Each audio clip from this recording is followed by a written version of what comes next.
We are live now on the Conversations That Matter podcast. I'm your host, John Harris. We have a lot to get to today. I want to give you an update, though, before we get into the topics. We're going to talk about the SBC. We're going to talk about crew. We're going to talk about the VP presidential debate last night. And I did watch it, most of it, probably 90% of it. I missed a little part of the end, but I don't think it was that significant. So I'll give you my general impression and then some of the things being discussed today on X. There's so much. I've saved a lot of things to talk about. And because of the news cycle and how intense it's been and how short it's been, there's a lot of stuff I pushed off and said, I'm not going to talk about it because there's more important things. And so if you have questions, this is what I wanted to say. If you have questions or you want me to talk about something you don't hear me talking about that you think is important during the course of this podcast, let me know. You can do that on YouTube. You can do that on X. You can do that on Facebook in the live chat sections. And I will try to address it because there's a lot of things I've thought through. But like I said, with everything going on and with time constraints, we can only handle so much. And I think that's a scale issue with humans. We operate on a scale that cannot conceive of all the things, especially international news, but let alone national news, let alone the news in our particular Christian groups or social groups or local groups. We have to make decisions as to what we're going to actually talk about. So Ray says hello from Albuquerque. Hey, Ray. Jimmy Starfish says, John is the apologist we need, not the one we deserve. I don't know what that means. Jamie. I hope it's a good thing. But am I an apologist? I don't really think of myself that way. But the thing is, whenever anyone asks me what I do, I always have a hard time. I don't know what to say. I was in Alaska once a few years ago, and someone asked me that on a tour bus. We were in Denali National Park. He said, what do you do for a living? And I said, I talk about religion and politics. And he turned right around and walked the other direction. And I thought, well, maybe that's not the intro I should give. Maybe that's not my opening. But people say, I appreciate your ministry. And I don't correct people when they say that. I know it ministered to them. So what am I going to say? But I don't consider it a ministry, as in I don't look at what we do on this podcast or what I do in my books or even the speaking, whether it's in churches or at political events. I don't view it as ministry in the sense of like official ministry, right? It's not a 501c3, and I'm not the extension of a particular church. But in some ways, I guess I am, right? I am a member of my church. I am accountable to my church. I do talk about a lot of theology. So TrueScript is certainly a ministry, but the Conversations That Matter podcast and the things I do, a lot of it is just things I think are needed, things that often I don't see being said that I think this should be said.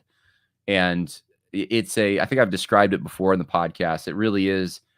It's not a multivitamin, but it is a supplement. And that's what I intend the podcast to be. And that's what it has been. So anyway, let me talk about real quick what I was going to talk about, which is the retreat last weekend. Many of you prayed for it. I appreciate that. We had a great time with a great bunch of guys. And this actually was an extension of the ministry of Grace Bible Church where I attend, and also TrueScript. And I spoke on Sunday morning. I was also part of a panel Saturday night. I had a few guys, by the way, I wanted to address this real quick. The videos aren't out yet, but they should be coming out, I would think, in the next few weeks. We had a professional actually come and record everything rather than relying on me and whether I forget to take the lens cap off and that kind of thing. And so it should be really good, high quality stuff. TrueScript's going to put it out. But on was it Saturday night, we had the panel. And I'm one of these guys, I have a hard time hiding my emotions. All right. Like if I'm disturbed about something, hopefully I'm getting better at this, not in a deceptive way, but just in a, like sometimes like you don't want to eat broccoli at someone's house, right? And then have a look on your face, right? By the way, some broccoli is okay, but sometimes I'm not a big like broccoli guy, right? Although I've had some good versions of broccoli, but if it's something I don't like, let's say what's something I really don't like, spinach. I don't like spinach. I don't know what it is, guys. I know it made Popeye strong. I just don't like it. You don't want to have like a nasty look on your face, right? I'm one of those guys that has a hard time. When I was dating my wife, I remember they had mussels, right? And I'm not a big mussels guy as far as the seafood mussels. and that's all they had. It was like mussels and noodles. And I went over there for dinner, and man, I was trying. I was trying so hard, but that's just who I am. It's just written on my face. And so Saturday night, it was it doesn't matter. The specifics don't matter, but I had a piece of news that really just bothered me about a ministry that I consider to be mostly a good ministry, positive force for good, and that kind of thing. And I got some bad news right before the panel, and I just thought, man, I can't. My mind was somewhere else a little bit, and and I think some people noticed that, and the next morning, I had a chance to think about it all night. And the next morning is when I gave my talk, and it very much influenced what I said. So I'm excited for that to come out because I think it's not just me, but I think we all have this tendency, as it's human nature, right, to get discouraged at times. But in the situation we're in now, where you have often ministries we thought were solid, showing their true colors, showing that there's compromise, showing that there were attempts to suppress information that should have been out there that would have brought accountability. Those kinds of things I expect more and more because of the work that I do. But I got a piece of information that just threw me for a loop a little bit, and that happens. That happens to all of us. And I really think I've been writing on this. I've been thinking about this, that new institutions do need to form, but they can't be the same as the institutions that we had. They can't have the managerial elitism in there. They're going to have elites. Elites are inescapable. You're going to have people who are influential that people see as an example. We need that. But what I mean by managerial elites and managerial elitism is we don't want people who are loyal to their own managerial class at the expense of those that they should be serving. We need new metrics to determine whether or not someone is actually qualified to be in positions of influence and management. And it can't be simply because you went to a certain school or you ran in the same crowd or you have this recommendation from someone who was respected from managerial elite institutions. It's going to have to be something more new.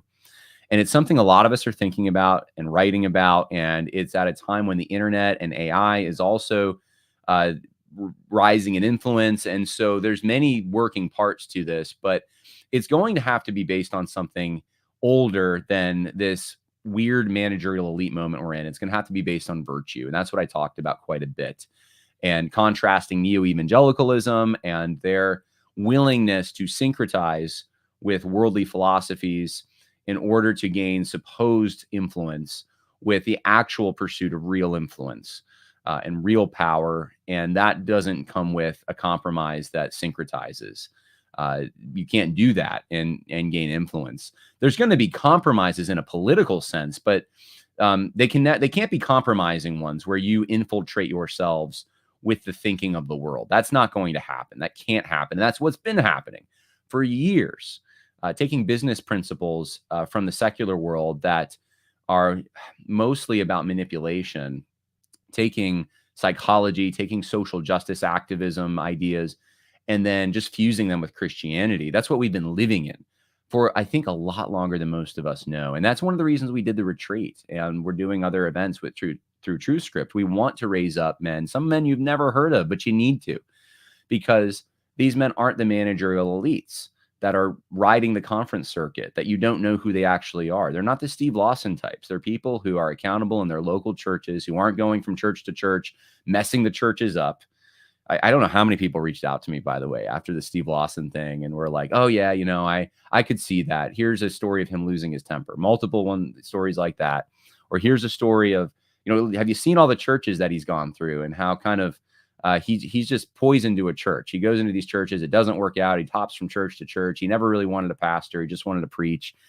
I'm thinking, man, it'd be really nice if some of that stuff had come out before this scandal, but that's not what we want. We don't want someone who's so distant and so on high and so shielded in the green room, cushioned from everyone, that you only get this image of them when they're on a panel or at the pulpit or in front of a camera. We want people that are accessible, who have accountability in their local lives, who people actually know. They don't disappear after they preach. They're there with the people in all kinds of circumstances. And doesn't mean they have the scale to be with everyone who they ministered to on a national or international level. I'm saying in their local churches, their congregations. These are known people. You know who their families are. They don't keep secrets. They're not the kind of people to just have this one side of them. And that's why we do these retreats in part, because we don't have a green room. You're going to be with the speakers. I'm going to try to bring to you speakers. And we had Richard Vargas, who's a great headline speaker, who, he is this kind of guy who is, I think, faithful. And my dad's known him for years, but he's a family man. He doesn't care about money. He's just like all the things that you want. That's the kind of guy he is. And those are the kinds of guys that I try to invite to have come, because they're men of virtue. And that's what we're doing with Truth Script. That's what I'm doing. And that's what we did over the weekend. We had a wonderful time. A lot of guys. We had 70 guys out in the middle of the Adirondack Mountains. Next year, I think we're going to go back to adding another day, only it's going to be a day for fellowship, relaxing, being in the mountains, because there's fishing, there's hiking, there's rock climbing, there's all kinds of things to do up there. And when you only have one afternoon, it feels short. Now, that's what a lot of guys told me. So we're going to be announcing for next year, we're going to have an extra day, I think. But anyway, I'm feeling good. I am. When I got the news that I got that kind of distracted me on that panel and that evening, I've kind of worked through it, and I'm at the point where I'm like, you know what? The Lord is doing a work. We can trust his sovereignty. He's going to expose what's happening in secret, in ministries that you might have even trusted sometimes, but these ministries had compromise in them. You need to know, I think, when that happens. I don't mean the graphic details of everything. I don't need to know exactly what in every way Steve Lawson was doing with this young lady, but to give that one example. But you need to know that when the people that you look up to and trust, if there are major character flaws that people around them notice and don't say anything about, those are the kinds of things that are necessary to, I think, be exposed so that they can be held accountable. They shouldn't be examples to anyone if they're not qualified. If they don't meet the qualifications in Scripture for being an elder, maybe I'm strict, but I say no bueno. You're done, man. That's conference circuit stuff. This elevation beyond the local church. First of all, that's not a great idea anyway, but that's how it's really, I think, spun and presented. Even for people who are all about the local church, they act that way. It's how more so if you're in that level of influence, do you need to have character, virtue? You need to match at the very least those qualifications. All right. So I've spent the first 13 minutes talking, I guess, about myself in the weekend, but hopefully that's a valuable update for some of you. We need to jump into stuff because there's a lot to get into today. And Ray asked, Christian discernment ministry. I guess, yeah, you could say some of what I'm going to talk about politics too today. So we're going to get into some of that. Jenna Cole says, Vance. Yes. Yes, we all, not all of us, many of us, many are saying they like Vance. Okay. Let's talk about crew first, because that might be the longest segment in this whole entire podcast. And that's where I want to get started. So I just want to say Gwen Smith, you're going to see Gwen Smith as the person who is hosting this particular, I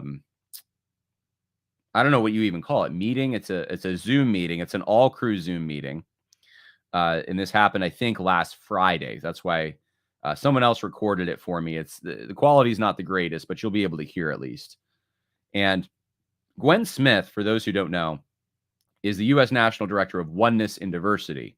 So it's interesting to me that she, if some of you might remember from Crew 19, it was her and her husband who were on a panel or a teaching seminar and a breakout session. And there was a older lady, I think it was, who said, hey, look, I'm being told I have white privilege. I looked through my ancestry. I don't even see any slaveholders in my ancestry. And she's practically crying. What can I do? And, why am I being accused of this? And I remember the Smiths basically said, well, too bad, you got white privilege. That Gwen Smith is hosting this meeting.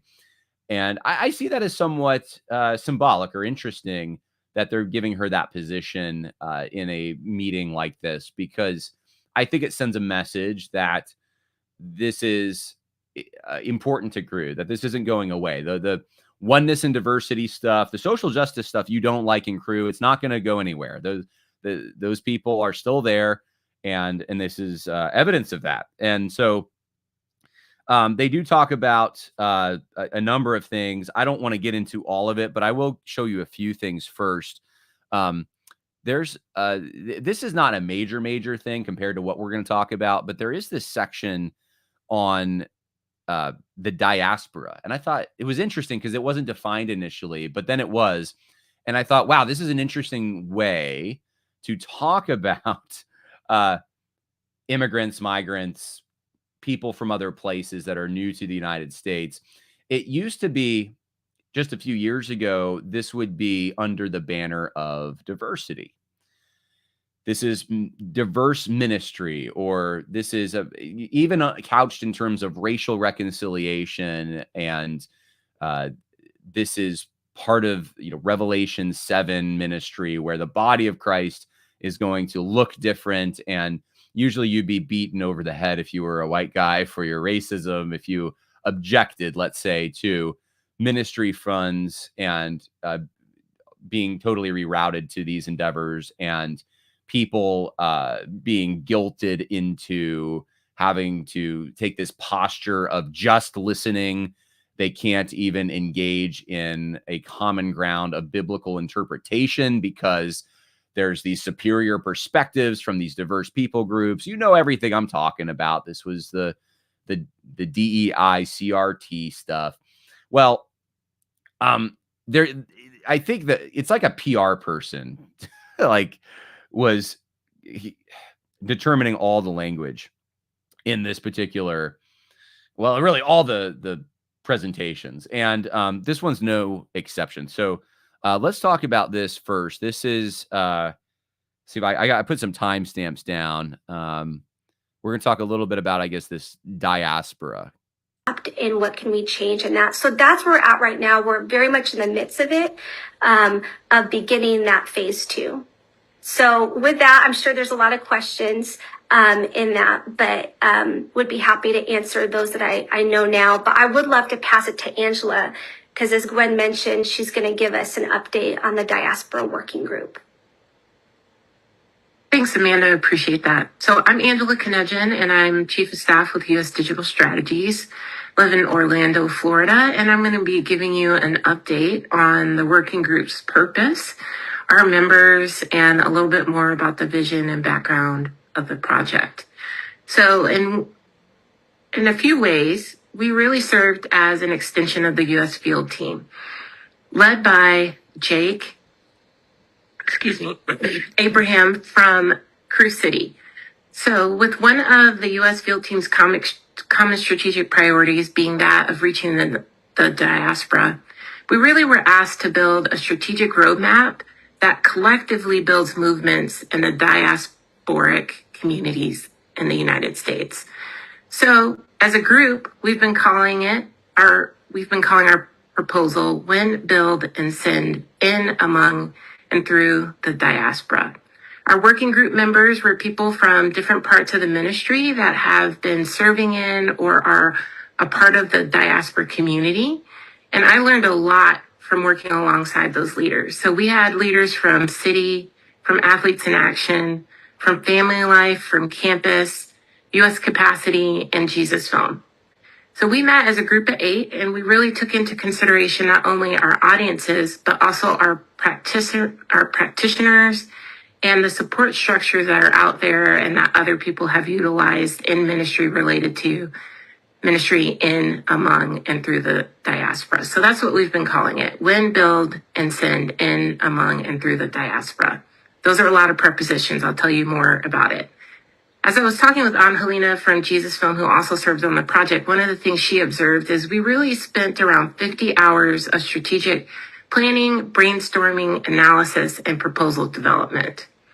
And as we did that, we compiled a proposal and made a presentation around a strategic roadmap for ministry through and among diaspora people. So you might be asking yourself, when you think about the vision of diaspora ministry, what is that? So we've been really laser focused on developing a great commission ministry, philosophy, framework, and strategy that paves the way for impactful movements in diaspora communities. So that doesn't just mean us showing up and doing all the work. Really, we're acknowledging that diaspora ministry is Great Commission ministry. The Lord has been at work in, among, and through diaspora communities well before Cru started doing any work amongst those communities. So our group spent a lot of time reflecting on Matthew 28:18 through 20, which we all know. And Jesus came and said to them, "All authority in heaven and on earth has been given to me.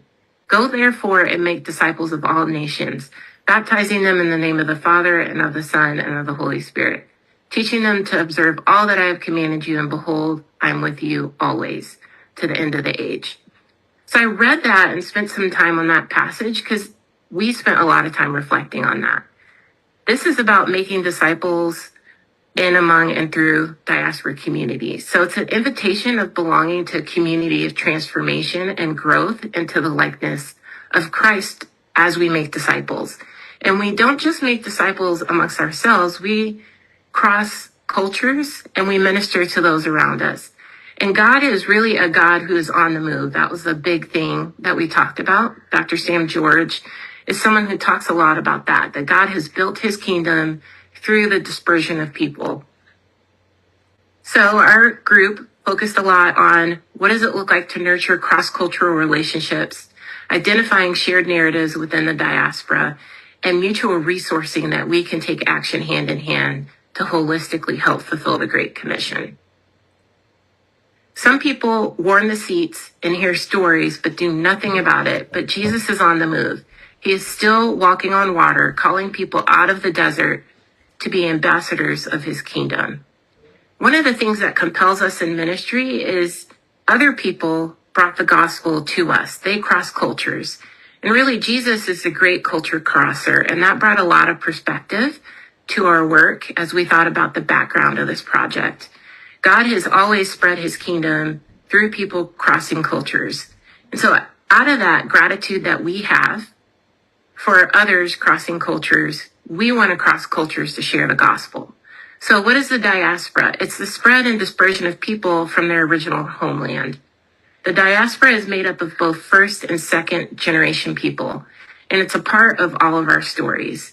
So I was saying, the gospel came to us through other dispersed people. And as those people cross cultures and others cross cultures to bring the gospel to us, the gospel has reached the ends of earth. And so we want to be people who are recognizing that we're privileged to join in God's building of his kingdom in the ways that he's been at work throughout history. So every hour, over 300 immigrants. Okay, I'm going to stop right there. There's so many questions. What do I think about this? I don't actually know exactly what I think about it because I don't know exactly what's going on in Cru. It's interesting though. You hear this word. It's a buzzword. You'll hear it like the Lausanne Covenant has a statement about this. There's some other ministries that talk about this, but it's not a word that you hear used a lot. And if this is the way, according to the speaker here, that God is already working, that this is part of a continuation of something he already is doing, then I guess it begs the question, why specifically have a different sector in your organization devoted to it? Like, if this is just the way God moves, then this should just be normal ministry, not a special thing that you have to have a special committee for. But I think it is something special. It is something different. And ignoring the taking out of context theological concepts there, like Jesus crossing cultural boundaries as if he's part of a diaspora coming to earth, that's really strange. That's frankly, that's odd. And I wouldn't trust someone to teach the Bible if that's the kind of thing they're teaching. That's clearly not related to what she's talking about, what Angela's talking about here. Jesus left. This was leaving his throne in heaven, leaving his place with the Father, not suspending, obviously, his attributes as the second person of the Trinity. This is why there's a mystery to the hypostatic union, but becoming a man, entering humanity in order to save humanity, specifically entering a Jewish context. Now, that is not the same as people moving from Mexico to the United States. That's not the same as someone coming from Angola to a Western country, right? That is a much more profound theological concept, and to compare them is frankly somewhat insulting, to be honest. It reduces, I think, what Christ actually did, and it's not something we can relate to on the level of immigration. But that's really what is being talked about here, is immigration. And this is a moment in the United States when we have a lot of immigration going on, and some of it is illegal. And so Crew, it doesn't surprise me Crew would be engaged in something like this. And I don't have a problem actually at all. In fact, I think Christian ministry should be spreading the gospel and making disciples of everyone, including those who are coming to Western countries, the United States in particular here, from other places. That may mean that you end up, if that's a priority, you end up hiring people who speak their language and that kind of thing. But I think because of the experience we've had over the last few years, there's going to be a natural skepticism and wondering what exactly is going on here. This is very vague in general, but what are the specific plan proposals for reaching these people, these different people? Is this going to be similar to the DEI stuff that we've seen in Crew before? Is this going to be where we have to change all our perspectives around and reroute funds going to other ministries to do this thing over here? How successful is it? Is it going to be? Is it going to end up having a political edge that reinforces these people, even if they're illegal, must stay in the United States, just like Sandra Van Opstal talked about in their 2019 Crew convention? I don't know. I don't know exactly what this is, but I'm just putting it out there that this is a potential place. If I was going to be looking in Crew to see, hey, where's the social justice stuff still at? Because I know it's still there. Obviously, they've won this in diversity still. And I just talked a few weeks ago about how Family Life had just put out this basically CRT infused directive. But, if you're still looking for other places, and this is how oftentimes the left acts and operates, they will change terms, they will switch departments, they will eliminate one group and have another group. That's where I would be looking. That's one of the places I would be keeping an eye out to see if that kind of stuff reemerges. That's just wisdom, hopefully, that I'm giving you. If you are in Crew, just keep your eyes open. Humpty Toe says, is diaspora illegal aliens? That's the question. That's one of the questions I have. I think so. I think they probably would fit into that. That's they need a translator in order to understand what she is getting at. There are a lot of words, but I don't think she said much with them. Well, that's the whole thing. That's this whole entire thing. And I'm about to show you some other clips that are much more significant that will also give you a lot of words, but I don't know that there's much being said. It's a frustration I have sometimes when I play clips, because I'm like, man, I got to play this whole thing for people to understand what you could have said in maybe a sentence or two. But let's keep going here. I want to share with you, this is the real reason that I wanted to talk about this. I think we're going to go here. Let's see here. Where do I want to start? All right, we'll start here.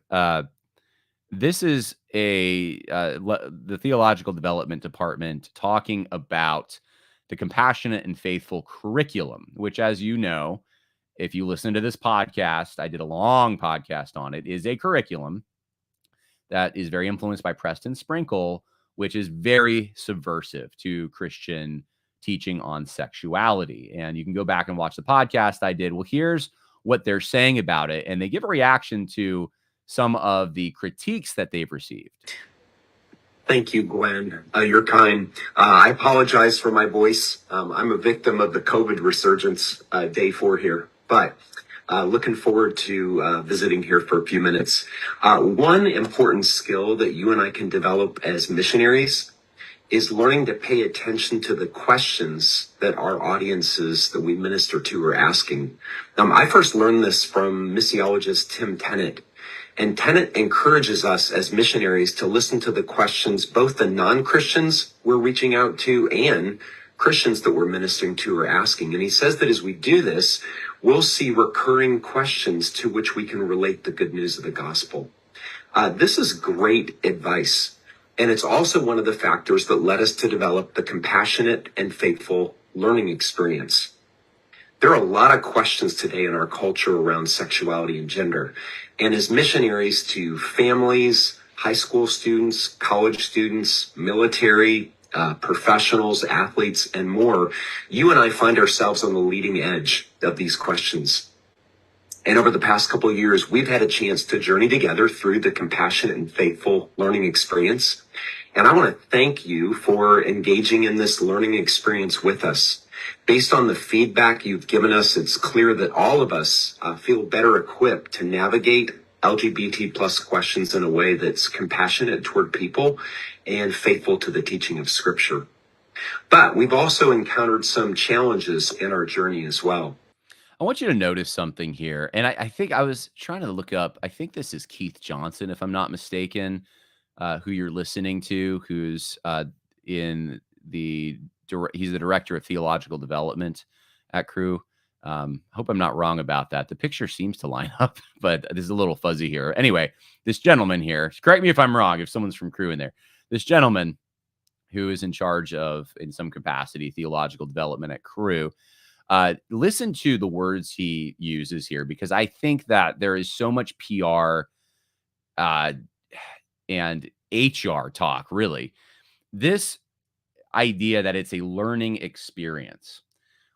What do you gain from using a term like that as opposed to a teaching? Well, I think you gain a lot if you're on the if you're on the on the hook for it. If it's a learning experience, then that means it's not something Cru necessarily endorsed. It's something that is somewhat distant. It is not as proximate to Cru. It's just a learning experience. Let me give you an example. If I said, I'm going to teach on communism for a class on the Cold War, and then someone said, well, I disagree with communism. And I said, well, I'm not teaching it as a way of endorsing communism. I am teaching it as a way of informing you about communism. You can make your own decision as to whether or not you endorse it or deny it, but this is part of a learning experience, right? The teaching is not a teaching of, I'm not giving a stamp of approval, right? It's a teaching where I'm wanting to simply inform you and take you through information that is going to allow you to draw conclusions and come out the other side a more mature person. In fact, that's part of a liberal arts education. You go through a number of texts and volumes. In fact, anyone who does classical education reads a lot of Greco-Roman literature. It doesn't mean you agree with the Greco-Roman pantheon of gods or anything, right? It's a learning experience. So that framing it as a teaching where you have Preston Sprinkle positively giving you really, really bad information about sexuality, framing it that way as a teaching is much different than saying, well, it is a learning experience that we simply take you through. I think that's what's going on here. It's a very odd term to use.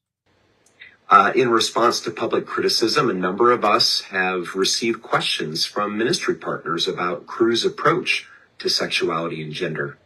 And in our highly polarized context, these conversations can often be challenging.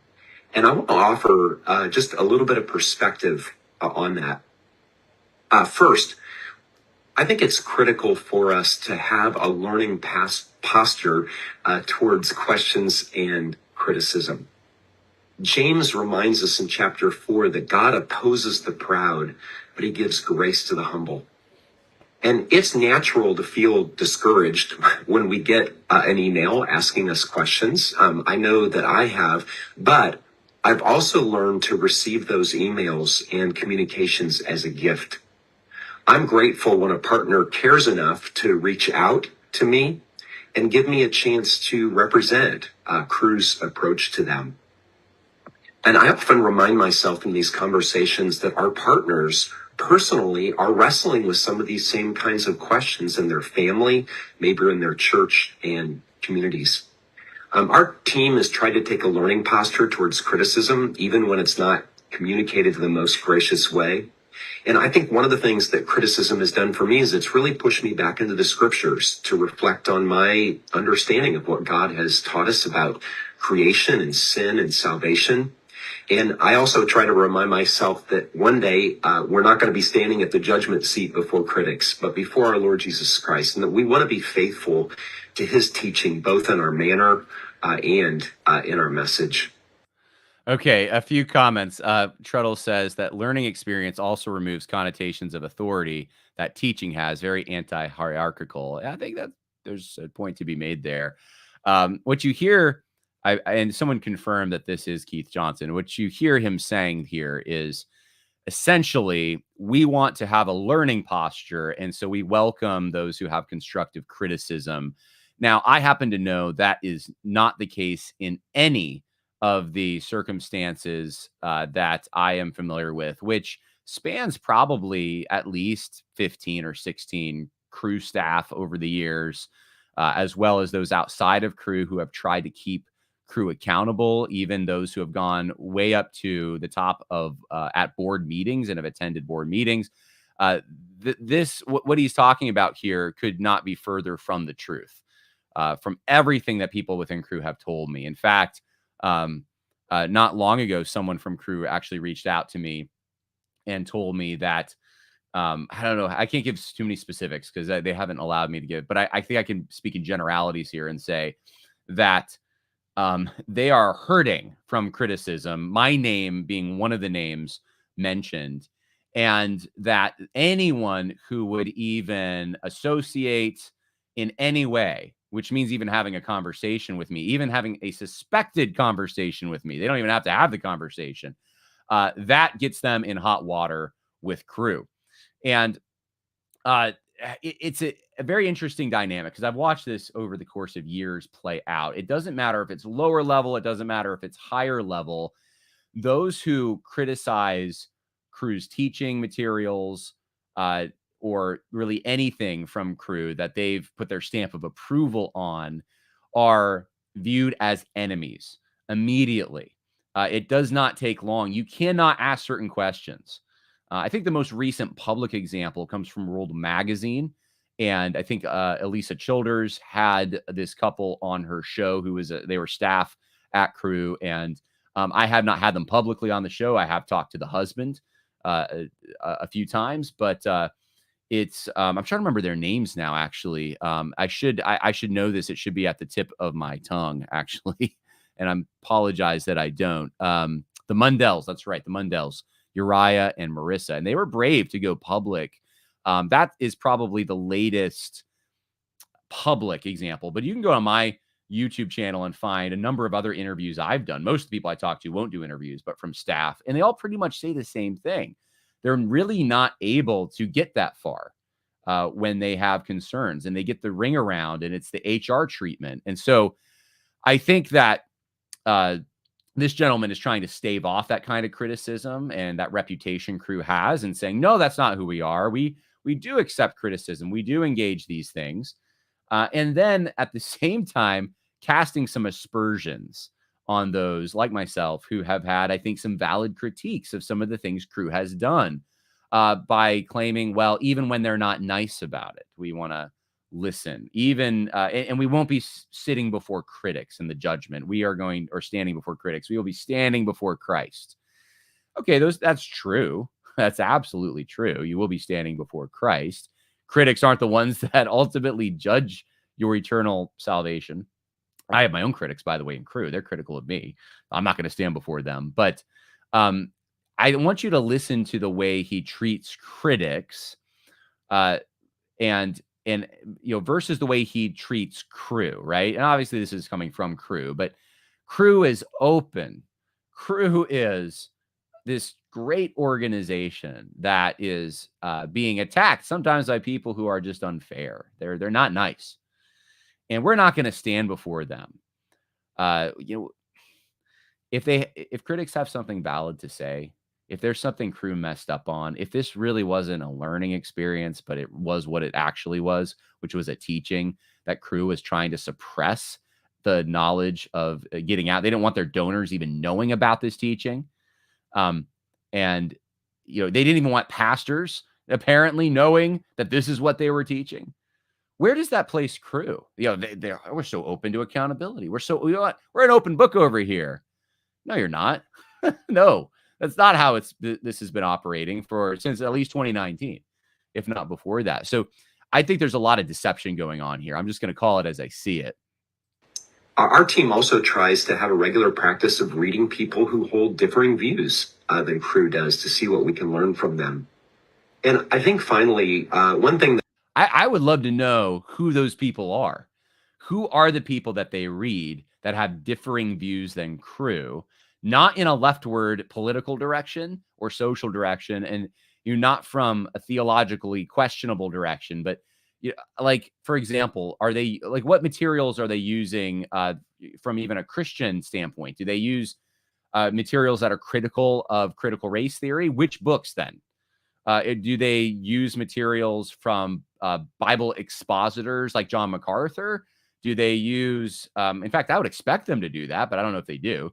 When it comes to cultural things, are they go to Doug Wilson for that? I'm just really curious. Like, who do you look to that you disagree with, that you put through learning experiences with? Because this is another way, I think, to cushion it. You can get some pressure off yourself by saying, well, yeah, we paid to produce this material with Preston Sprinkle. And it's a learning experience. And by the way, we have lots of learning experiences where people read things that we don't agree with. It's just to learn, right? Danny Aiken tried to do this with Southeastern when he was kind of on the hook. We teach liberation theology, but we're not endorsing it, right? We teach all kinds of things we don't agree with. Well, okay, great. So show me, what are the textbooks you use from a very conservative standpoint? You got Thomas Sowell stuff? After you read the Kendi stuff, that kind of thing, right? That's what I'm talking about. Like, what? I don't know of any examples. That I found important to ask myself in this process is, Lord, how do you want to form me spiritually as a follower of Christ through this? And I know that in my life, I've been very aware of the kind of life that I try to find in what other people think of me rather than in Jesus. And I've had to bring that to the Lord. Second, you and I need to cultivate what one leader calls a view from the balcony. Balconies are places that give us a unique vista to see things below us that we might miss. And I've reached out to a number of pastors, Christian leaders, and theologians to try to help better understand some of the cultural dynamics shaping our present moment, particularly in the church. And it's been really helpful. And one person who's helped me get a view from the balcony is the late Tim Keller. I was rereading his book, Center Church. He wrote it over a dozen years ago, and he has a section in this book on cultural engagement. And you can read it here with me. Listen to what Keller says. He's talking about some of the challenges in the church today, and he says the contemporary American church is pulsating with intramural debates, and he gives a long list. He says, when we look on the surface, these look like a diverse array of doctrinal disputes. But more often than not, lurking beneath these issues is the question of how Christians should relate to the culture around us. Some believe that the church's message is becoming incomprehensible to outsiders, and we should increasingly adapt it to culture. Others believe the church is already too influenced by culture, and we need to be more confrontational toward contemporary societal trends. Most church leaders find themselves somewhere in the middle. They can't agree on where to confront, where to adapt. As a result, the church is fragmenting even beyond its old divisions of denominational and theological traditions. And then this is how he concludes this entire section introducing cultural engagement. In fact, there may be no more divisive issue in the contemporary American church today. And I remember reading that and thinking, Keller was prophetic, that what divides us from many of our critics at the end of the day isn't our view of sexuality and gender. It's our vision for cultural engagement. There it is. There it is. Oh, man. So the way this whole thing is couched and framed is that Crew is just this open book. Crew is just waiting for someone to come and share with them criticism so that they can learn from it. And in fact, we accept all these views, or at least we want people to consider all these views that we don't even agree with. And then this is what he does. Hey, look, Tim Keller made this point that what's really fracturing the United States, or the Western world, I suppose, in general, and the church in those regions, what's really fracturing them is not so much theological, but cultural, and strategies for cultural engagement. How do we go about engaging with this culture, reaching this culture, doing this really upstanding thing, right? And so he then wipes away all the criticisms in one fell swoop. All these criticisms that he wanted to take so seriously, to learn from. Now he just wipes them all away in one fell swoop and says, you know what this is really over? This is over something not that important, really something superficial. It's not like it's a theological problem we have, which is the accusation. That's the criticism, that you have a theological problem, especially with the example here, which is the compassion and faithful teaching. It's not that. It's not where. So he's already basically saying we're not going to take seriously criticism that says we have a theological problem with compassion and faithful, because that's not what we have. It's a disagreement over cultural engagement. Well, doesn't that sound a lot better?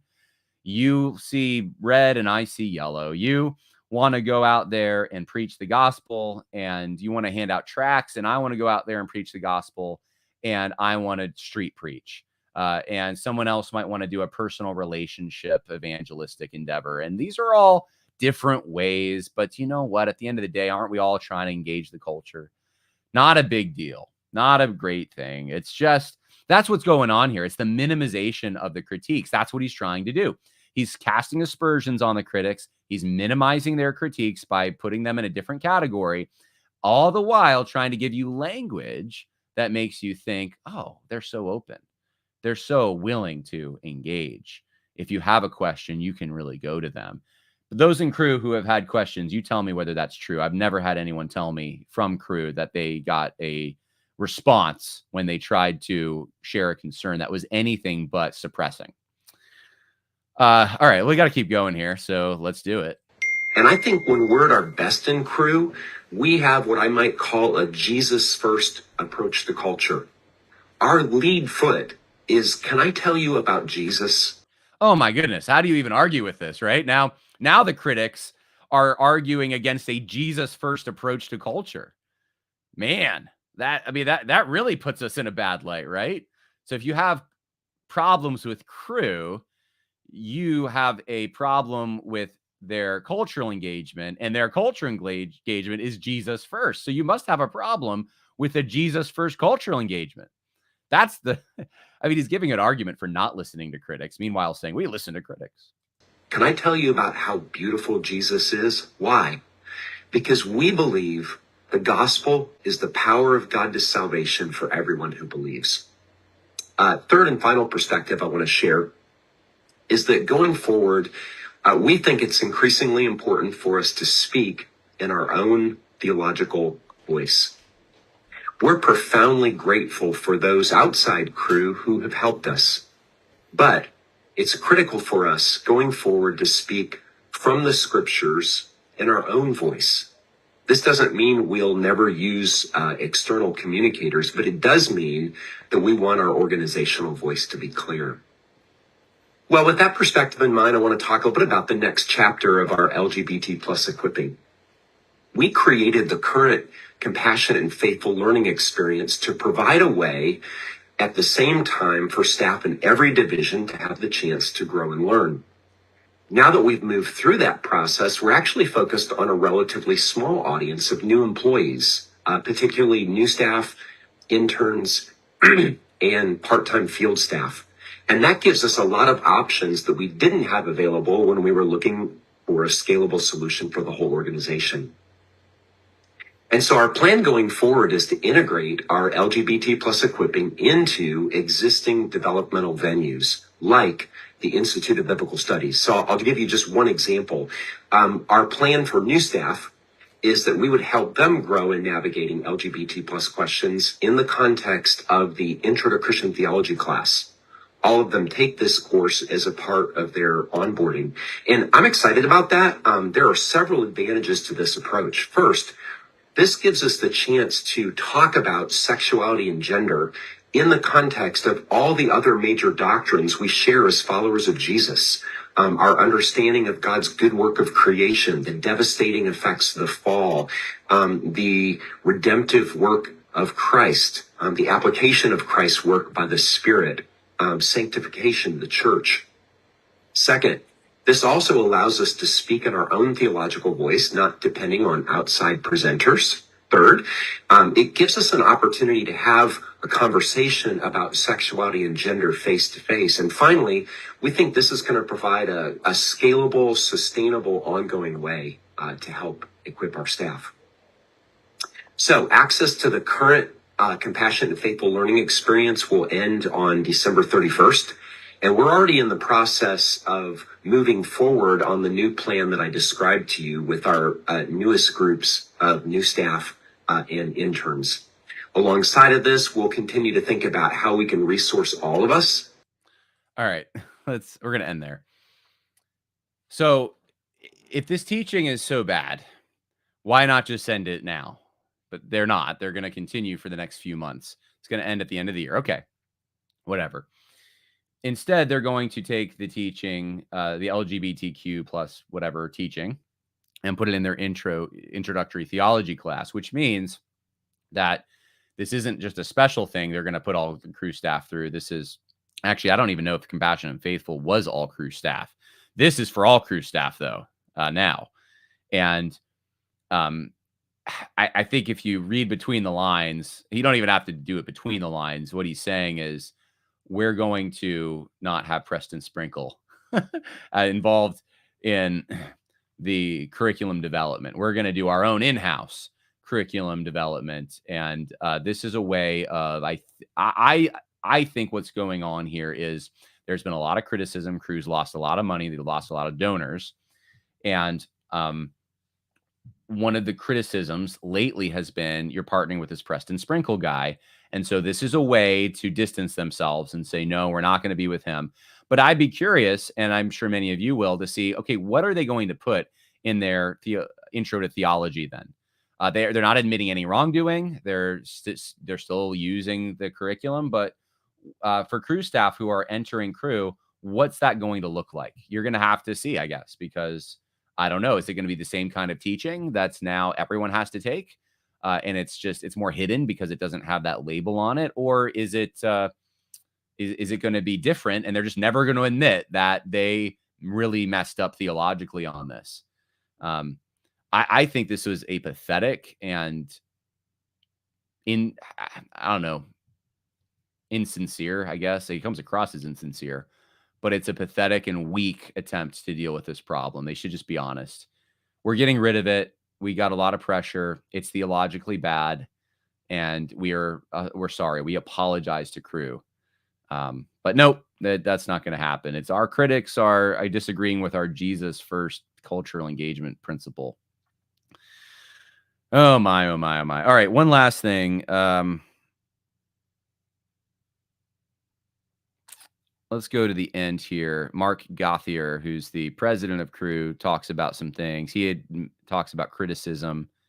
There's two clips I've wanted to play from him. Has long taken a posture of not responding to criticism and critiques from outside the organization, impacting our organizational fund development efforts and our staff's personal MPD efforts. In the current soup that we swim in, and where critiques fly fast and furious, Are we holding fast to that posture? And if so, is there any evidence to suggest that this is the correct approach? Or, to the contrary, is there any evidence that suggests we should be more proactive and offensive in our responses to outside criticisms in the current digital culture? Another question was, I'm aware of some staff losing support. This is related to this as well. As a result of the video done of the staff person who did an interview with World Magazine. While I'm grateful for the training and biblical position documents that have been created, it feels like staff are left to themselves to defend Cruz's position, often encountering a lack of willingness from the supporting church to dialogue or to respond in any way, except with silence. Can you explain senior leadership's next steps in addressing this challenge? Well, I don't think I'm going to be able to fully explain it now, but I think there will be a time to come where we will get into this a little bit more. But I do want to say a few things. And really what Keith shared, first of all, was super helpful. And you'll see some of what I'm going to mention show up in the way he talked about how we've engaged externally with people in the midst of the critique and the criticism that we have received. The second thing I want to say is it grieves my heart and all of us as leaders to know how this impacts so many, whether it's losing support or the hurt that you experience or just the frustration and the work that it has created for many of you in terms of conversations, etc. So I just want to acknowledge that. I know that's really, really hard. And it's very challenging at times to engage on these topics and even to know what can I say, what can't I say. So this isn't the end of this conversation at all, but I just want to make a few comments about this. First of all, our longstanding approach and posture has been to not respond to external criticism and critique publicly. And the reason in part for that is because our ministry, we go to where people are, regardless of lifestyle, regardless of views. We're missionaries. So we go to share Christ and connect with everybody.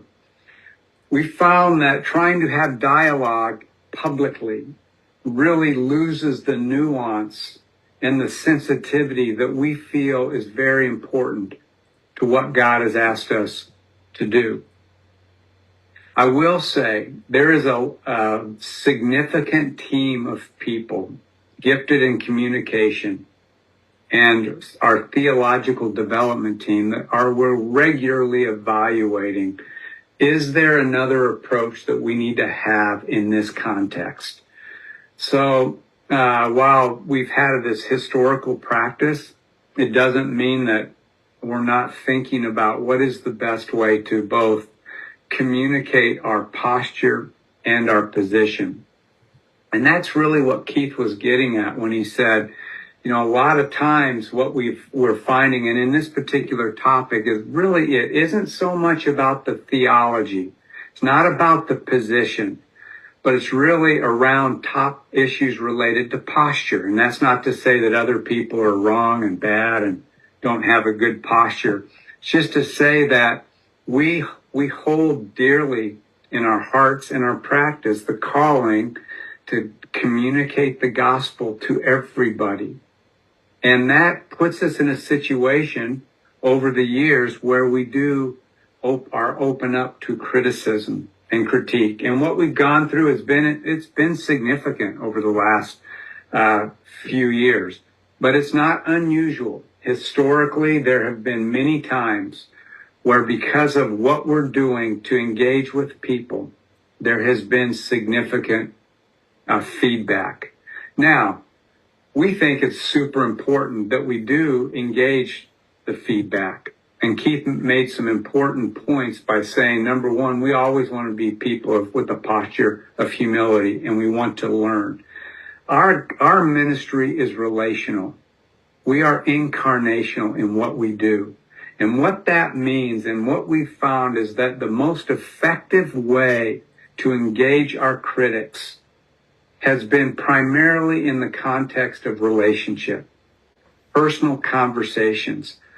And so we've worked really hard to actually be open and available and initiative, have a position of initiation to be able to discuss with people their concerns and their critique, which is very, very important. And we learn from that, and we need to learn from that.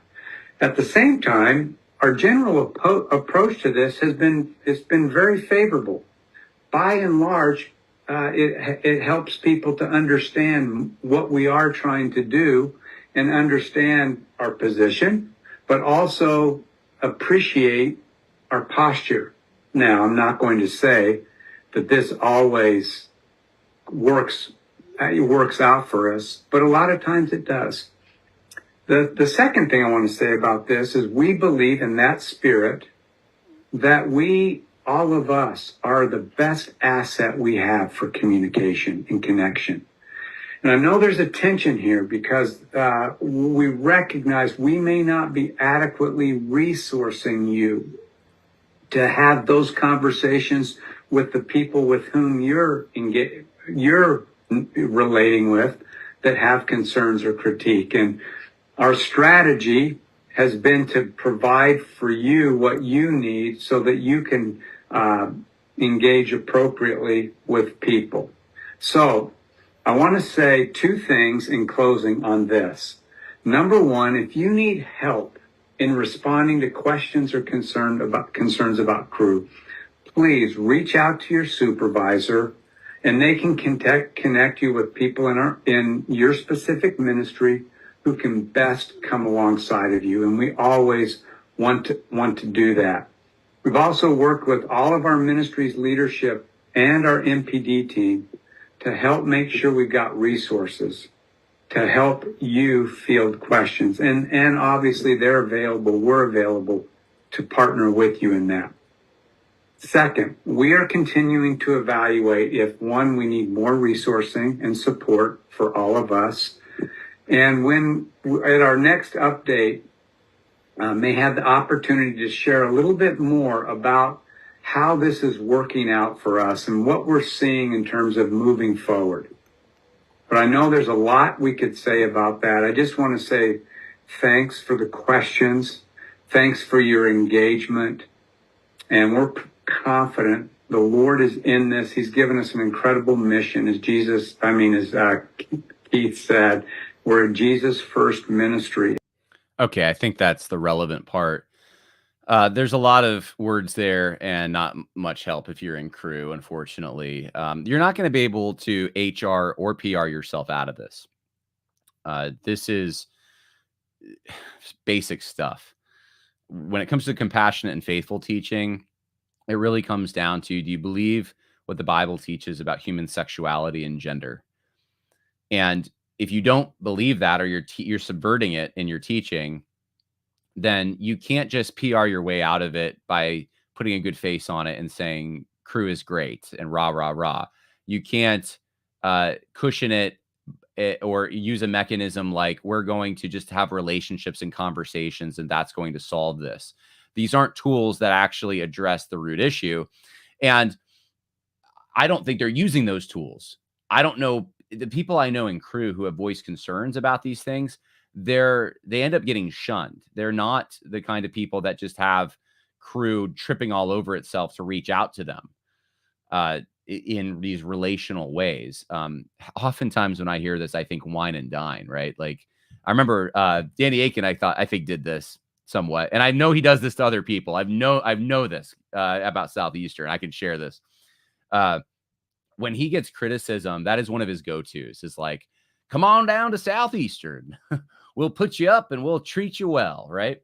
And I'm not actually saying that's a bad strategy. If I don't think the critiques are misunderstandings, but let's say someone is misunderstanding you. You can say, hey, come on, get to know us better. But the thing is, you can also put on a show. It's easy to do that. In fact, believe it or not, okay, so I am not comparing Danny Aiken or Crew or any other Christian ministry to the person that I'm about to talk about in the sense of saying that they have their morality is the same, or they're not the same in the same category at all on that. When it comes to strategy, though, I just had this thought. There was a friend of mine years ago. He wanted to go to North Korea, and I'm like, North Korea, really? Like that? But he showed me this whole like vacation package thing they have, and they pull out the red carpet, and they love to apparently show Americans this side of North Korea that you're not going to see, right? And communist countries, I know, have done this for a long time. This was who was the reporter who went to Soviet Russia in the 1930s and said, "I've seen the future. I know it works." And it's because Stalin wasn't showing him all the starving people. He's always showing him what he wants the person to see, right? It's easy to manipulate, actually, in those kinds of situations, if you control the schedule and the itinerary. Anyway, I haven't seen Crew do that kind of thing. I've never seen them reach out to anyone I know who's been critical of them, even within the organization. So it's denial, it's disguising things. That's how they tend to operate. And so it's just odd that Mark Gauthier is like saying, well, this is who we are as Crew, right? And acting like this is a normal thing. We've always gotten controversies about our approach, and that it inspires feedback. Well, yeah, but feedback over you're denying some very basic teachings in scripture that are fundamental. I don't think, maybe strategies, maybe there are things that Crew's done that I don't know what the example of that would be. I'm trying to even think. There's been critiques about the way they do evangelism, like it's too formulaic and it skips over the law, the use of the law. I've heard things like that, but nothing like this, where it's like, no, you're trading your staff members to subvert the biblical teaching on gender and sexuality. Nothing that basic, nothing that intense. And quite frankly, I have my doubts. I don't have charts in front of me, but I would be very curious to see what's happened since 2019 with their giving. I think it's gone way down. That's my guess, that they've taken a big hit. They're continuing to take in water, or they wouldn't be talking about this if they weren't. So, what are they going to do? How are they going to navigate this? We're still talking about it. Well, it's been, even if you want to gauge it since Rosaria Butterfield made her statement against Crew, what was that, last fall? It's been about a year almost, if not about a year. Yeah, I think. And you still don't have a way forward on this. You're still in conversations about if you're a Crew staff member, I don't think help is coming, guys. Like, you're stuck. You have someone who can relate to you in all the maternal ways, but you don't have someone who's actually willing to take ownership of what they've done and chart a concrete path forward. Masculinity seems to be gone from Crew. And I'm sorry for those who are good staff members still in Crew doing good work, because you don't deserve this. Lots of comments coming in. Keep bringing them, by the way. If you have questions, especially, I'll look for those. But if you've been a supporter of this podcast, if you're a patron, if you go to Worldview Conversation patreon.com/worldview conversation, if you're one of the people who supports what I do in prayer or otherwise, yes, some of what's happening here and what's coming to a head is the result of folks like myself and others. I think I was actually one of the first. I don't want to say I'm the first, because I don't know. There may have been someone at a lower, in Crew. I think there were discussions happening. But in 2019, I think I was one of the first guys to start exposing what was happening in Crew. And all it took was I just started watching their videos from their 2019 Crew convention, and I was shocked. And since then, it's just been one fire after another. And the Crew organization does not respond well to even constructive, friendly criticism. The people who put together the concerned document, I can't remember what they called it, theological concern document, where it was very extensive and they did a good job on it. A lot of those guys were let go from Crew. They're not going to get promotions. They don't respond well to it. And they're trying to put the word out there that they do. And it's just, I think, disingenuous. I really don't care for Crew. I'll be honest. I've watched them over the course of years, hoping they would course correct and stuff. And seeing the way that their leadership reacts, I just have like next to no respect. And it's a shame because they've done good in the past and there's still some people doing good work with them in various capacities. But I couldn't in good conscience partner with them. I'll be honest. I couldn't work for them. I couldn't partner for them. Not when there's other options out there. All right. Yeah. Someone asked, oh, what is this? Okay. Is there anything in scripture that ever indicates that posture outweighs position? I think it says the opposite. Thoughts. Yeah. Cause you heard Mark Gauthier saying, separating posture and position. Yeah. Posture is, I think of posture as it's kind of like tone, right? It's like if you have an aggressive tone with someone that communicates a lot, even if you're saying nice things. And a posture I see is similar to that. If you have a defensive posture, you can tell. So walking into a situation with a posture is also communicating. The posture is part of the message. Okay. So I think of like speak the truth in love.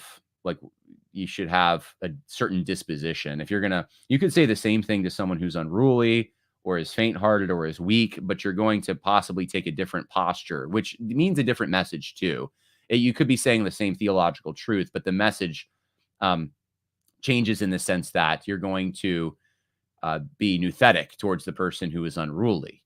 You're going to correct them in a way that's more aggressive. So it's a different posture than someone who is weak and needs help. So you could say, knock it off. You got to stop lying, right? But to someone who's humble and says, I'm weak and I need help, you might approach them with a different posture than you do someone who is unruly and is just lies and loves to lie and is going to continue lying. You're saying the same thing. You need to stop lying, but you might add some things. You might approach it differently. You might use a different tone. I see that all as part of the message as well. So I don't know exactly what Mark Gauthier means by that, but and doing a search for posture, the original geek not finding it yet. Yeah, I don't think the words in scripture. This is an English term that we are then imposing on scriptures. Not probably the best word to use in that situation. I use it when it comes to politics. Sometimes I'll say conservatives take a posture of trying to conserve true and valuable things, right? That's our disposition. That's our default setting. We walk into situations with that intent generally. But yeah, when it comes to the Bible, I don't know. I see the concept, I think, but I don't see the word. All right. I haven't talked about the SBC. I'm about to get there. I don't have much to say about the SBC. We've been going an hour and 12 minutes. This is going to be a longer podcast. So let's just do that now. Let's talk about the SBC, shall we? So there was an article that came out on September 20th. So now we're going back a little ways. It wasn't that long ago, but it feels like ancient history now. Let me see if I can pull it up for you. And I just think the Center for Baptist Leadership has a lot of good information on this stuff, but it's by John Whitehead. And the title is Liquidating the Assets of Our SBC Fathers to Finance the Power Plays of the Sons. And let me just bring you through some of the information that you will find if you want to read this article. Basically, he talks about the creation of a new abuse department in the SBC. So the executive committee met and they've established a new department focused on responding to sexual abuse within the SBC. Following a directive from the 2024 annual meeting. Now, this move marks a shift away from the initial proposal of forming an independent nonprofit called the Abuse Response Commission, ARC, which faced criticism from potential conflicts of interest and increased legal risks. So this is good in one sense. If you're rooting for the SBC to remain faithful, it's good in the sense that they didn't go with the ARC, which would have been independent, but they are still going to have their own separate not separate in the sense that it's separate from the SBC. It's still part of the SBC, but they're going to have their own department, if you will, focused on sexual abuse reform. So what does that look like? I don't know, but generally, the suspicion is that this is not going to be a good thing for the SBC. Over $12 million has been spent on legal fees already related to sexual abuse claims. This includes significant payments to Guidepost Solutions, the consulting firm which conducted the investigation into the SBC's handling of abuse allegations. Despite these expenditures, no settlement with victims were mentioned, only legal defense costs. So people like Johnny Hunt or David Sills are not talking about settling with them. They're going to keep the exorbitant legal defense costs going. As a result of these exorbitant legal defense costs, the executive committee has authorized the sale of SBC's office building in Nashville. This decision is linked to the need to cover operational and legal expenses. This is something like, what, $38 million? So I don't remember. It's like an over $30 million building. And you can't get that back. And it's sad to see over the course of just a few years what's happened in the SBC. They have just run their organization into an iceberg. And I didn't even know this article talks about how they sold their property, which was overlooking the Golden Gate Bridge in San Francisco for Golden Gate Seminary, and now have this, I guess, this office building near an airport. And, sometimes you need to do things like that, but it's just, really what it does is it sends the signal that we are in the decline. We are going down. The ship's going down fast. If something's not done quick, they're going to be in real trouble. And of course, this might be one of the worst parts of the whole thing. The executive committee declined to implement full financial transparency by not moving forward with 990 level reporting, which would require SBC entities to disclose comprehensive financial information, including legal expenditures. That's terrible. They can't keep themselves accountable. And it's stuff like that that makes you think, well, they just don't deserve, I guess, to keep going. They don't deserve it. I don't know what to say. It's just sad. So that's the SBC.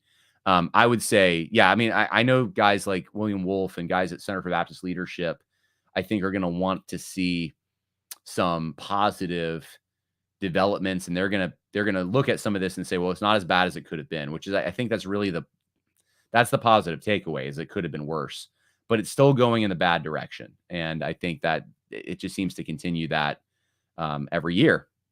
So I don't see much changing on the SBC front, except for what was warned about a few years ago by not only myself, many others warned about this, even within the organization, is just coming to fruition. And I hate to be right about it, but here we are. All right. Well, let's talk about the vice presidential debate some. I will get to your questions as much as I can at the end. I don't have any clips to play for you. We've been going long enough as it is, but I do have some thoughts to share with you. I did watch most of it, and I thought J.D. Vance did a great job as far as a debate is concerned. And I don't actually consider these debates in the traditional sense. I've done a few formal debates. I did one on capital punishment when I was in a debate club, and it was like a homeschool debate club when I was in high school. But we had a coach from a local university, and had a great time doing that. I was in favor of capital punishment. That's what I had to argue for. And then since then, I've done a few formal debates. I did two at SUNY New Paltz, where I debated first an atheist who I'm actually still friends with. And he's a pro-Trump guy, as far as I know right now. It's an interesting dynamic. And then I debated a young student or a female student on the question of abortion. And in a formal debate, you generally have opening statements, you have rebuttals, you have cross-examination, and then you have closing statements. And they're all timed. Sometimes you will have questions from the audience, but there's a timekeeper. And that's what a debate is. You have a timekeeper, essentially. These are not debates, really, in that sense. It's a time for the media to scrutinize the candidates, and the media is slanted very much towards the Democrats. This was no exception, especially the way this debate started off. The questions were so slanted in a leftward framing toward really, I think, in favor of Tim Walz and against J.D. Vance. J.D. Vance handled them masterfully, though. At one point, one of the moderators tries to fact check J.D. Vance about the migrants in Springfield, Ohio, not being illegal. And J.D. Vance basically fact checks her right back. They turn off his microphone. It's just, it was interesting to see how he handled the moderators. I don't know that he could have done a lot better, except on one question. He's very well-spoken. He keeps bringing things back to the failures of Kamala Harris. Just really good. Tim Walz was a mess. Tim Walz, there's the one clip that I'm sure is going to be going viral where Tim Walz is asked an actually hard question. That's like one of the hard questions he was actually asked from the moderators about why he lied about his being in China during what do they call it now? The why am I blanking on this? I can't remember. I'm forgetting the name of the event that Tim Walz said he was in China for. Someone help me in the chat here. So I remember. It's on the tip of my tongue here. Tiananmen Square. That's it. Why did I forget? How could I forget that? By the way, the Tiananmen Square photo of that one guy who was resisting the tank, we don't know where he went and stuff. That is the most shared image in all of world history, supposedly. Anyway, Tiananmen Square. Tim Walz said he was there. They said, why'd you say that when basically we fact checked you? You weren't there. And Tim Walz had a horrible response. He just basically admitted, yeah, I lied. That was basically it. But he did such a roundabout way of I grew up in the middle class and I'm trusted by the people who love me and this and that. And I just get carried away and I'm a buffoon sometimes. And so anyway, it was really bad. But JD Vance was confident, mature, I think respectful, clear, on message. The one time I thought, man, he could have done a lot better here is the abortion questions. He eventually took the high ground by calling out what the Democrats, their position as radical. He eventually did that. It took him a while to get there. And he really wanted to focus on federalism, that the Trump administration is going to allow the states to decide what their abortion policy is going to be.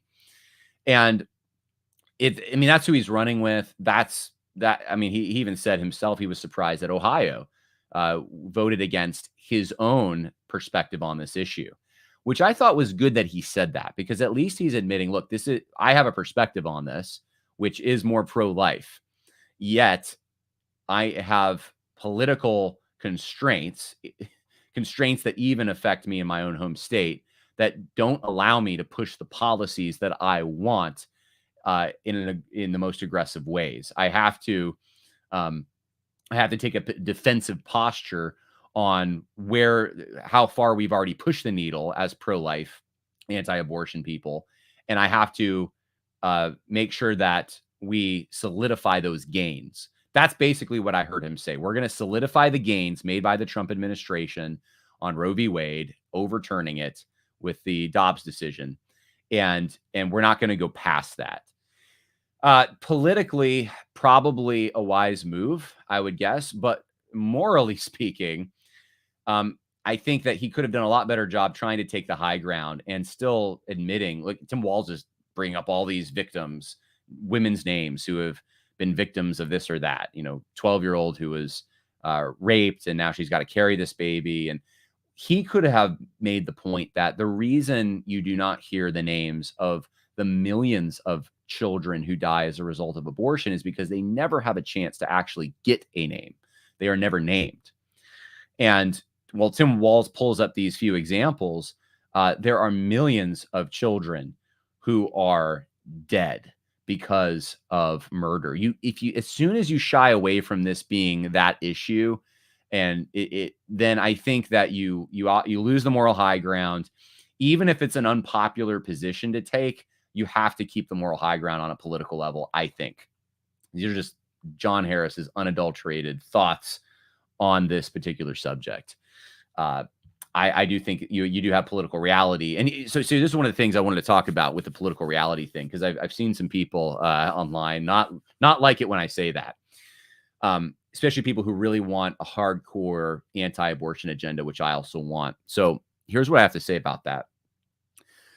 JD Vance is, I would say, a mixture of a lion and a fox. If you look at many political theorists use these two animals as analogies. I think it started with Machiavelli, though. He talks about foxes and lions.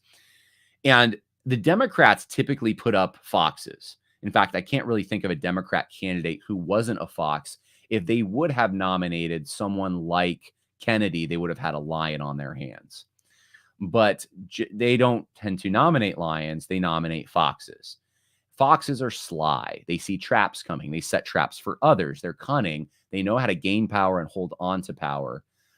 They don't necessarily have virtue. Lions tend to be more virtuous. If they're not virtuous, at least they tend to be very open and honest and out there. And the way they govern is not through manipulation like a fox, but through force. So they threaten and they use force to drive their agenda. Trump is a lion, basically. Lions also have a hard time, though. Their weakness is they have a hard time seeing traps laid for them by foxes, which is also Trump. I think it was wise to have JD Vance on the ticket because JD Vance has a unique ability to be both a lion and a fox. And Machiavelli said that was the combination that, is useful basically for politics.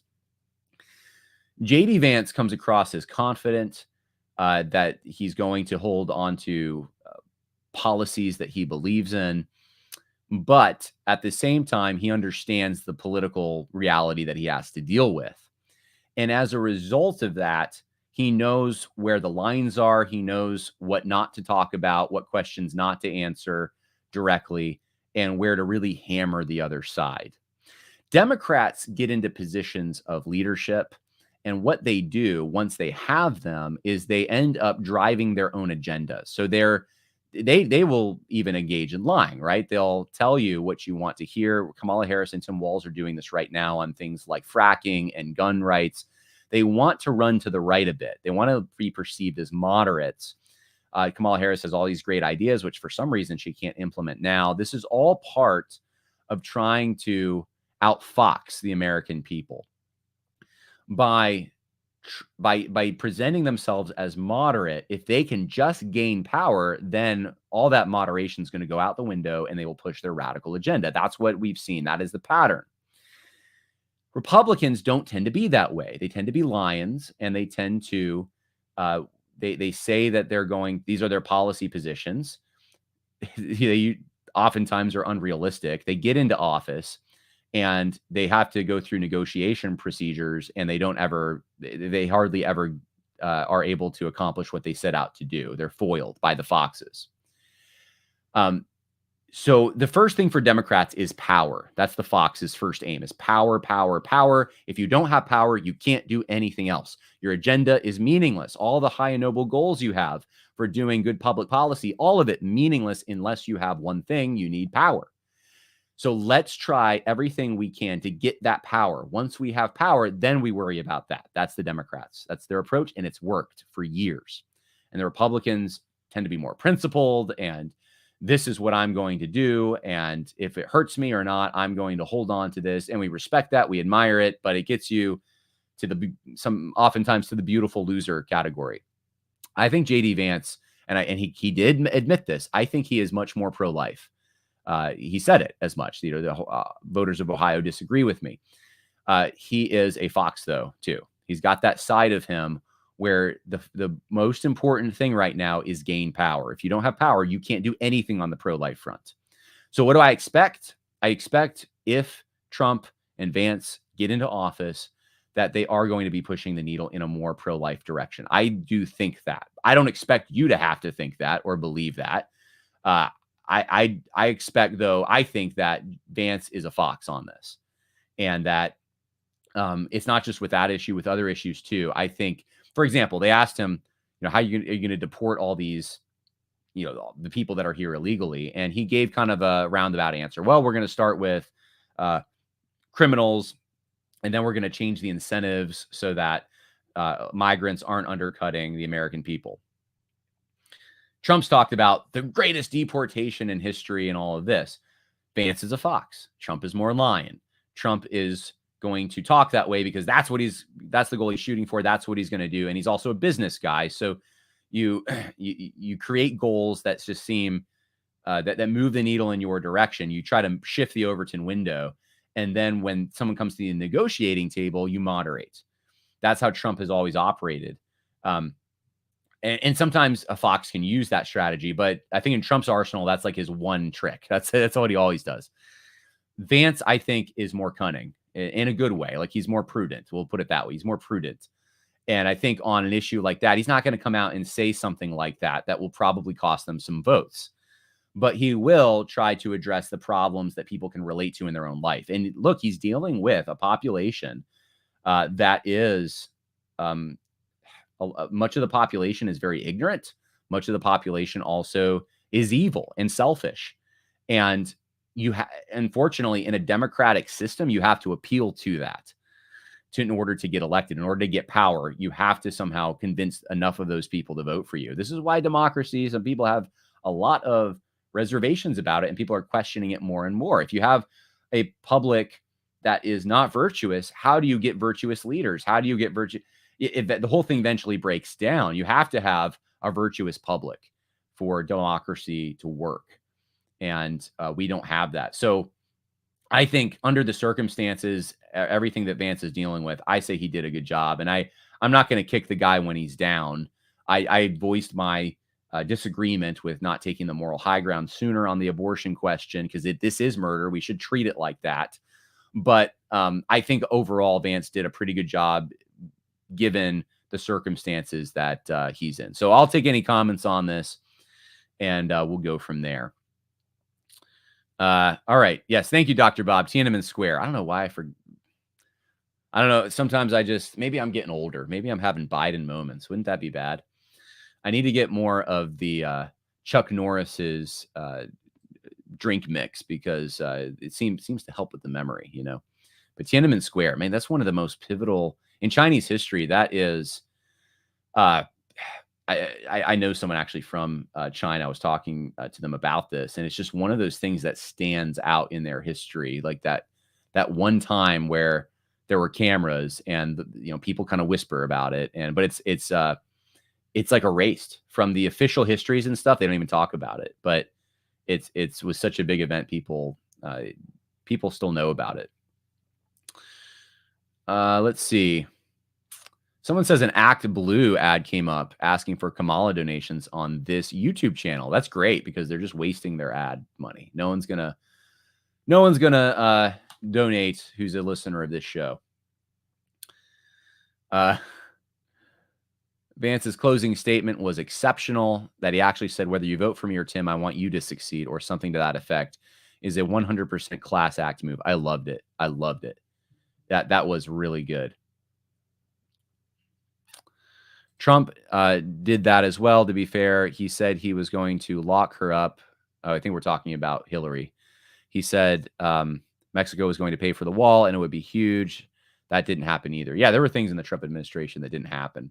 I was surprised he was able to get as much done as he did get done. I think JD will help President Trump surround himself with better people. Yes, 100%. JD has more horsepower than Walz. Yes, I believe so. I'm disappointed your mustache has disappeared. My wife isn't. That's why it's disappeared. My wife is not disappointed by that. I had one day and one afternoon where I had the handlebar. That's why you have to come to the men's retreat. That's the only time you're going to see it. It's sleep. When your baby is sleeping through the night consistently, your memory will improve. You know what? She's actually doing pretty good. I don't know if I can use that as an excuse, but you are right. I'm actually still catching up on sleep from the weekend. You just can't on a men's retreat. You get a couple nights where it's like 3 hours a night or something. It's just you're staying up late, you're getting up early. It's just how it is. Just how it is. Did you hear JD Hall has been vindicated from false charges? I did. There's an article at Protestia. I haven't had a chance to read the whole thing, but I talked to David Morrill about this a few days ago, actually. And I'm really glad that Protestia, an organization that is, unlike Crew, able to admit when they're wrong about something, which I really appreciate. Why are so many Christians refusing to vote for any candidate? Harry Cromer asks. Because pro-life or pro-choice. Because both are pro-choice, yet there are demonstrable differences between the candidates. Is it a sin to not vote? James 4:7. Is it a sin to not vote? It could be. It could be. I hesitate to say yes 100%. I mean, I can think of scenarios where it's impossible, right? You would have every intention of voting and you got sick that day, or you couldn't, I don't know. A blizzard came. What happened in North Carolina happened. I don't know what's going to happen in Western North Carolina. Are they even going to be able to vote? Is this going to throw the state to the Democrats, or is this going to be good for Trump? I don't really know. But so when you have the opportunity to vote, even evil fathers give their children fish, unbelievers take care of their kids. You're worse than one if you don't. I think that this is part of that whole mechanism. God's given you an ability to provide, or at least to protect your children. So yes, I think this is part of your civic responsibility if you have the opportunity to do it. Absolutely. As far as they're both pro-choice.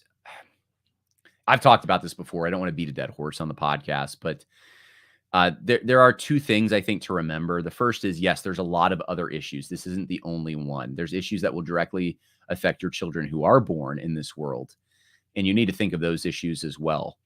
The second thing, though, is Trump is still significantly better than a Kamala Harris administration. Even if you're just looking at federalism and Trump saying, I'll leave it up to the states, that gives you latitude on the state level to work. Whereas for Kamala Harris, she is going to do everything she possibly can through executive order. And Biden's already has done some of this, and also through the legislative process to ensure that they can codify on a national level Roe v. Wade. That alone is a big difference between the two on the life issue. There are other differences too. You may see Mexico City policy and things like that come back under Trump. Pastor Edwin Ramirez. Hey, Pastor Edwin. Edwin Ramirez spoke at our men's retreat, by the way. My Jets lost since you had that Aaron Rodgers handlebar mustache. I say keep it off, John. Sorry, Edwin. Sorry, I didn't mean to make the Jets lose. Rocket Man also put James 4:17. Whoever knows the right thing to do and fails to do it, for him it is sin. Well, absolutely, yeah. If you know it's the right thing to vote and you refuse to do it, that's a no-brainer. Of course, that's sin. Even more important than voting is praying for America, praying that God will give us rulers who will allow us to live peaceful lives and proclaim the gospel. Agreed. Yeah, both of those things we're commanded directly to pray for those in earthly authority under us so that we can live peaceful and quiet lives. And that's actually a very good thing, to live a peaceful and quiet life. I want that for my children. Sadly, I don't know that they're going to get that, but that is what I aim for. And that's part of the reason that you get involved in political things. That's why I do this podcast in part. So with that, hope that was helpful. More coming, Lord willing, later this week. Have a good afternoon. Bye now.